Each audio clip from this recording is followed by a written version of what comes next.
नमस्कार दोस्तों, सोशियोलॉजी को सुपर एमसीक्यू सीरीज़ नंबर 60 में आपका स्वागत है।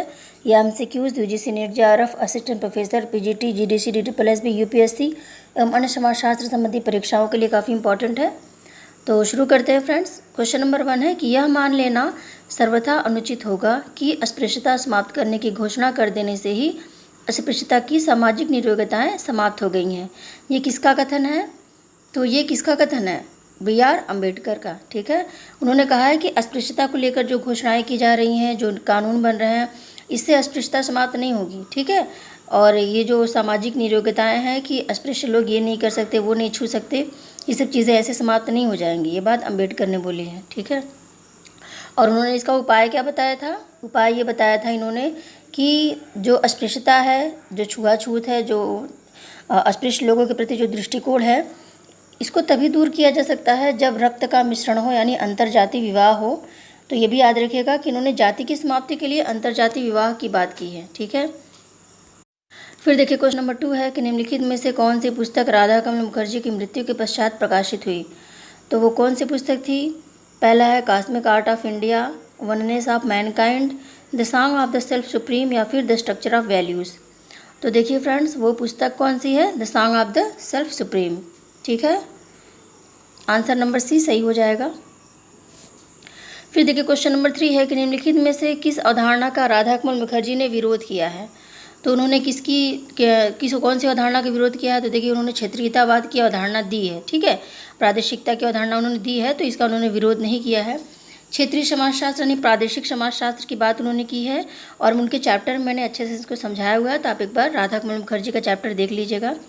मूल्यों की भी बात उन्होंने की है, जबकि उन्होंने किसकी बात नहीं की है? क्षेत्रीयतावाद की। ठीक है, क्षेत्रीयतावाद का मतलब होता है कि कोई व्यक्ति अपने क्षेत्र के प्रति ज़्यादा स्वामी भक्त होता है और दूसरे क्षेत्र के प्रति ईर्ष्या रखता है। ठीक है, यानी कि जो भी चीज़ें हो हमारे क्षेत्र में ही हो और दूसरे क्षेत्र के लोग क्या है, दुश्मन जैसे व्यवहार करते हैं वो लोग। ठीक है, तो क्षेत्रीयतावाद की की बात उन्होंने नहीं की थी।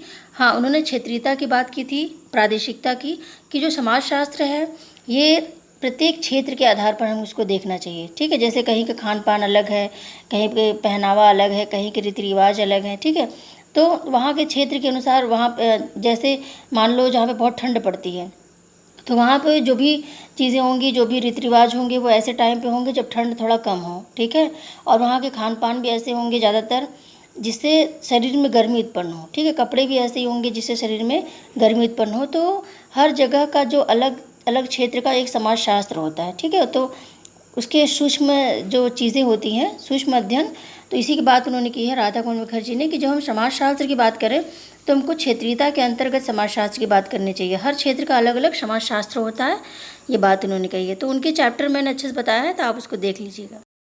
फिर देखिए क्वेश्चन नंबर 4 है कि निम्नलिखित में से कौन भारतीय समाज के मौलिक एवं क्षेत्रीय दृष्टिकोण को संश्लेषित करने के लिए जाने जाते हैं? तो कौन जाने जाते हैं भारतीय समाज के मौलिक और क्षेत्रीय दृष्टिकोण? तो देखिए मौलिक और क्षेत्रीय दृष्टिकोण दोनों दृष्टिकोणों की बात की है इरावती कर्वे ने। ठीक है, यानी भारतीय समाज की जो मौलिक चीज़ें हैं, जो शुरू में बनाया गया कि जाति व्यवस्था बनाई गई, संयुक्त परिवार बनाया गया, ग्रामीण समाज में अलग अलग व्यवस्थाएं बनाई गई। ठीक है, तो मौलिक हो गया। क्षेत्रीय के अंतर्गत क्या है? उत्तर भारत में अलग प्रथाएं हैं, दक्षिण भारत में अलग प्रथाएं हैं, पूर्वी में अलग हैं। ठीक है, तो इस तरह से क्षेत्रीय और मौलिक दोनों दृष्टिकोण से इरावती कर्वे ने बोला है। उन्होंने उत्तर भारत का अलग अध्ययन किया है, दक्षिण भारत का अलग। ठीक है, और अलग अलग क्षेत्रों का उन्होंने बताया हुआ है, जनजातियों के भी बारे में बताया है। ठीक है, फिर देखिए क्वेश्चन नंबर 5 है कि कर्वे की book kinship organisation in India कुल कितने अध्याय है इसमें? ठीक है, तो कितने अध्याय हैं? ऑप्शन नंबर सी 9 अध्याय हैं। फिर देखिए क्वेश्चन नंबर 6 है कि गांधी जी के उत्तर आधुनिक संदर्भ में विवेचित करने के लिए निम्न में से कौन सा सही है? तो कौन सा सही है? पहला है सैद्धांतिक प्रक्रिया, दूसरा है व्यवहारिक प्रक्रिया, तीसरा है बौद्धिक प्रक्रिया, और चौथा है ज्ञानात्मक प्रक्रिया। तो उत्तर आधुनिक जो है ये क्या है? ये ज्ञानात्मक प्रक्रिया है। ये कोई व्यवहारिक सैद्धांतिक या बौद्धिक प्रक्रिया नहीं, बल्कि ज्ञानात्मक प्रक्रिया है। ठीक है, ज्ञान पर निर्भर करता है कि हम आधुनिक युग में हैं या फिर उत्तर आधुनिक युग में। फिर देखिए क्वेश्चन नंबर 7 है कि निम्नलिखित में से कौन सी विचारधारा महात्मा गांधी से संबंधित नहीं है? तो कौन सी विचारधारा नहीं संबंधित है? पहला है साकल्यता, तो ये संबंधित है, वो एकता में विश्वास करते थे। ठीक है, मानवीयता, तो उन्होंने उत्तर आधुनिकता से संबंध में अपने विचार दिए, तो मानवीयता की भी बात की है। भावनात्मकता, ये भी बात उन्होंने कही है, ठीक है, लेकिन प्रतिस्पर्धा की बात इन्होंने नहीं की है, तो ऑप्शन नंबर बी सही हो जाएगा, ठीक है। गांधी जी ने प्रतिस्पर्धा की बात नहीं की है, और देखिए नहीं को पहले आप अंडरलाइन कर लेंगे तो क्वेश्चन गलत होने के चांस नहीं रहेंगे। फिर देखिए क्वेश्चन नंबर 8 है कि भारतीय समाज व्यवस्था के संदर्भ में महात्मा गांधी ने अपनी प्रतिक्रिया व्यक्त नहीं की है, तो किसके संदर्भ में, देखिए इसमें नहीं आ गया इसलिए नहीं को अंडरलाइन कर लीजिए।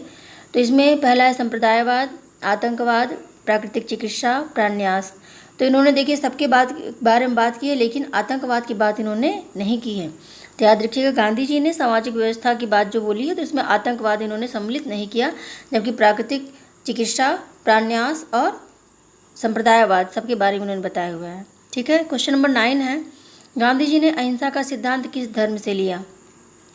तो उन्होंने अहिंसा के बारे में जो बात की है तो कौन से धर्म से, कहाँ से उन्होंने लिया था, तो वो इन्होंने जैन धर्म से लिया था, ठीक है। जैन धर्म में आपने देखा होगा कि वहाँ पे काफ़ी इन चीज़ों का ध्यान रखा जाता है कि उनके द्वारा किसी जीव की हत्या ना हो, ठीक है।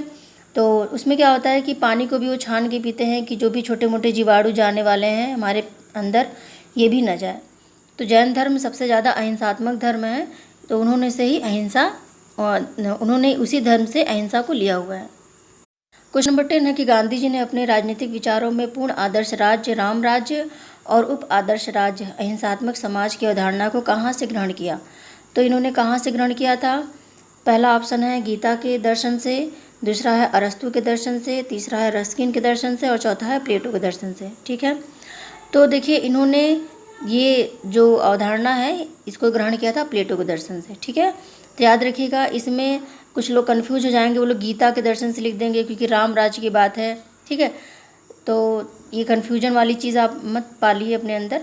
प्लेटो के दर्शन से इन्होंने लिया है राम राज्य और अहिंसात्मक समाज की अवधारणा। याद रखिएगा किसी भी तरह से ये प्रश्न घुमा के आ जाए, आप बस ये 2 चीज़ याद रखना है कि आदर्श राज्य यानी राम राज्य की बात और अहिंसात्मक समाज की अवधारणा इन्होंने प्लेटो के दर्शन से लिया है, ठीक है।